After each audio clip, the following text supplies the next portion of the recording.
Ayan po guys, ang ating ulam. Ayan. Pampano guys na nilagyan po natin siya ng pampaasim. Tapos nilagyan po natin siya ng dahon ng katuray. Ayan.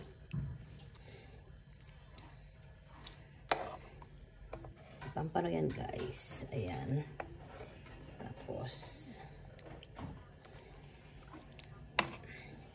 yan po natin yan ng maasim guys para masarap. Tapos naglagay tayo ng dahon ng katuray. Sino po dyan ang makain po ng dahon ng katuray? Ayan.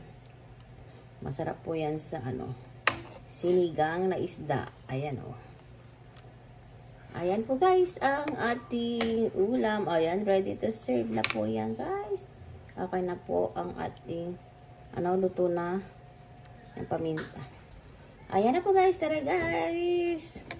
Kain na po. Ayan. Thank you guys for watching. Just like, share, and subscribe. Ayan. Sinigang na pampano po guys ang ating ulam.